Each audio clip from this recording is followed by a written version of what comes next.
Hi, it's Pastor Steve in beautiful Visalia, California. I hope as you tune into this podcast, whether you're watching or listening, that you're having a great day and that I can add to that. But if you're not, I hope that we can maybe give some food for thought and help the day get to be better. We're talking about forgiveness, which is what we talk about every week. Last week and the week before, we went over some of the concepts about forgiveness, some of the um, falsehoods that people hold about what forgiveness means and what it does, and some affirmations about forgiveness. This week, in my studies, as I was looking through and revisiting my own journey of forgiveness, I came on a list of quotes that I had pulled. I don't even know when. Likely as long as 5, 6, 7 years ago, when I was really in the heart of my first couple journeys through the forgiveness challenge, and finding it to be really difficult. uh, I stumbled onto these and I began the habit of kind of collecting little expressions that have to do with forgiveness or healing or that kind of thing, because sometimes I just need to be refreshed in those ways. So I thought I would spend a short podcast this morning by sharing with you some of those things that have made a big difference for me, and just talking a little bit about how I interpret them, or what they have meant to me, in the hopes that in hearing them and hearing what I have to say about them, it might refresh you a little bit in your journey also. The first one is credited to Mark Twain, and it sounds like it might have been Twain. It's quite an eloquent sentence structure, but the thought is amazing. So the quote is this: "Forgiveness is the fragrance that the violet sheds on the heel that has crushed it." Again, forgiveness is the fragrance that the violet sheds on the heel that has crushed it. That's just beautiful writing. If nothing else, it's quite poetic and gorgeous. Um, and when I first read this quote, I didn't necessarily care if it was true, but I recognized that it would be a sign of growth if I came to a place where I was glad that it was true, because I interpret the quote to mean that when we forgive, uh, in the way that we talk about on this podcast, that the grace that is expressed, and the fragrance in that sentence that Twain wrote, is so powerful and so beautiful that it blesses even those who we are forgiving, whether or not they care that we forgave them, whether or not they even believe they need to be forgiven. And it just expressed something that, to me, that was really important.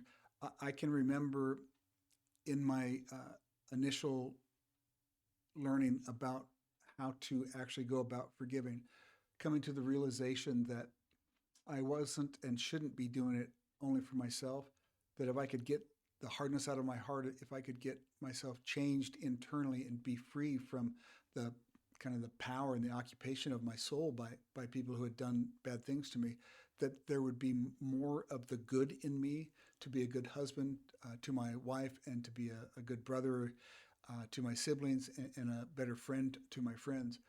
It was a recognition that the effort of forgiveness is worth the hardship of that effort, because a whole lot more happens than just what happens to the person pursuing forgiveness.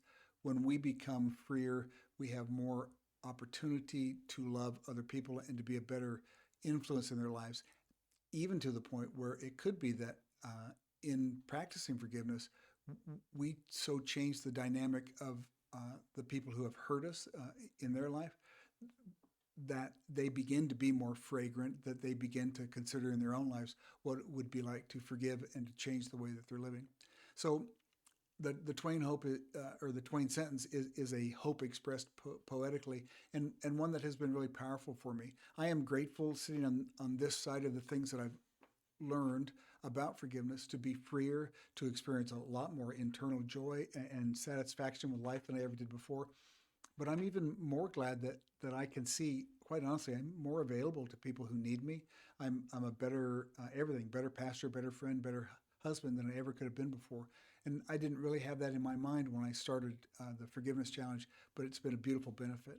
So if you're out there struggling, really climbing up the hill and grinding on how hard it is to feel like you're releasing somebody who's guilty as they can possibly be. Remember, you're not fighting the fight just for yourself. You are trying to free enough of yourself that you can be a better person, a better relationship for people that you genuinely love, and that really makes it worthwhile. Okay, the second one is Mahatma Gandhi. He talked extensively about forgiveness, partly because of the movement he was involved in, and he says the weak can never forgive. Forgiveness is the attribute of the strong. I would change that a little bit. He's kind of taken a shot at those who haven't learned to forgive. I didn't feel particularly weak when I was not in the habit of forgiving. What I felt was justified. And so I would change Gandhi's expression to be those who have experienced forgiveness or who have given forgiveness a try are emboldened and strengthened in ways that they couldn't have been before they made the decision to pursue it. I just don't take much joy in calling names or assuming bad things about people who don't forgive. They don't know. That if you've never forgiven and you haven't come to your point of crisis where it becomes a viable option yet, you don't know. And I don't know that we need to name call or demean folks who haven't. It takes a lot of courage to forgive, takes a lot of effort to forgive. And if you have people that you know that haven't forgiven, it doesn't do anybody any good to think of them as weak or less or whatever. They just don't know. And the best way for them to get to know is to see the transformation that happens in you when you forgive them and when you forgive other people. So Gandhi is right? There's a change of power when forgiveness begins, but it's a change of power in that what's inside of us, put there by our Creator, is emboldened and strengthened, and it can teach other people who simply don't know. Okay, third quote. When you forgive, you in no way change the past, but you sure do change the future. Can I get an amen for that? Absolutely, 100%. Right. Our culture, our world has 1,000, 10,000 people selling ways to a brighter future. And they can be, what you need to do is you need to save money, or you need to be a success in business, or you need to, well, whatever it might be. I'm telling you the truth. The only way to a brighter future than your past, if you've not been good at forgiving, is to learn to be good at forgiving. It unlocks the whole ball of wax and changes not the people around you, but you while you're around those people. It doesn't necessarily change the situation that you're in. It changes you in the situation. You want a bright future? Dig in and make up your mind to do the hard work of really taking seriously God's call for us to forgive and learning to walk the steps that we have talked about, we'll continue to talk about on this podcast. I promise it absolutely results in a much better, more secure, more fulfilling life than you can possibly imagine, especially if you are really bad at forgiving or you're really good at holding grudges. Martin Luther King said, forgiveness is not an occasional act, it is a permanent attitude. Man, there's great insight in that. Here's what I think he was saying. You don't just dial up forgiveness in horrible situations. When you begin the practice of forgiveness and you begin to know the road to forgiveness in whatever instances you've chosen, what happens is it's transformative. And soon you are able to look at situations that would have once triggered you or set you off. And I don't know that you're practicing forgiveness, but you're practicing understanding on a level that you might never have practiced it before. It doesn't mean that you whitewash people's bad behavior or that you refuse to bring consequence where it's needed. It means that your internal attitude and thought process about those who are stuck in other ways is transformed so that less harm is done to you, more understanding is brought up in you, and that opens up avenues of carrying this attitude of forgiveness or this attitude of grace into lots of different areas of life that's never before. So what you practice is what you become. If you practice forgiveness, you become more forgiving. That's another way to think about it. Martin Luther King surely knew what he was talking about. People who have been through the ringer and found a way to spiritually survive and thrive through forgiveness, they're changed forever in the attitudes and the way they think about other people. John Lockwood Huey, who I don't actually know who is, forgive others not because they deserve forgiveness, but because you deserve peace. I'll read it again. It's self-explanatory. Forgive others not because they deserve forgiveness, but because you deserve peace. That's right. It's a game of power, right? I hate to use that language, but it's true. If you want power in your life, if you want to take the power that other people have over you, the kind of implied threat or the intimidating threat or whatever, the surest way to gain back your personal power is to forgive them. What it does for you is way more important than what it does to or for them. And finally, just because I love her, Corrie ten Boom, and she wrote, "Forgiveness is the key that unlocks the door of resentment and handcuffs that of hatred." And absolutely, that is true. Again, Corrie ten Boom, her whole life was devoted to exploring the issue of forgiveness because of what she'd been through in the Holocaust and in the camps. And so when she writes or speaks, we're well served to pay attention to her. She says, "Forgiveness is the key that unlocks the door of resentment and the handcuffs of hatred." And that's really what all of these are saying, right? It's about internal freedom. It's about internal restoration. It's about a resurrection that happens inside of you over which no one has any power or influence. They can't take it away from you because you have to earn it by earnestly pursuing the things that God has put in front of us. And finally, this, Carolyn Ms.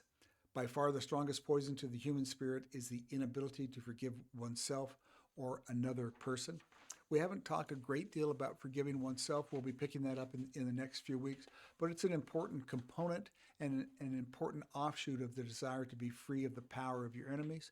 What you discover, or what I've discovered, and many other writers and teachers about forgiveness have discovered, is that along the way we have adopted the attitude toward ourselves of our enemies, and sometimes we are getting in our own way by our own debilitating self-evaluation and the way that we see and treat ourselves internally. We'll talk a great deal about that because it's a powerful good that comes out of forgiving. So, short podcast today with those quotes, a little meditation on each of them, but I want it to be an encouragement to you. If you're doing the hard work, but you're finding yourself, you're dreaming in the old ways again, and you're grinding your teeth and you're distrustful and you're just kind of wrapped up by the memory of what has happened or by the experience of what's happening right now in your life, you have a choice to make. And the choice is try to beat the world at being bad and cruel and overpowering, which will make you worse than the enemy that you so despise, and rightfully so. Or you can choose to be different than your enemy and pursue the things of grace and peace and free yourself from any power that your enemy ever had over you, and that includes the power that you exhibit over yourself in the negative. We'll talk a lot more about self-forgiveness and what that looks like and how to go about it. I hope this is a blessing to you.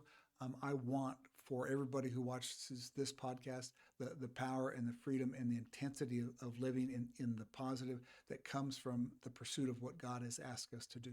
God bless you, and we'll talk to you next week. Thanks.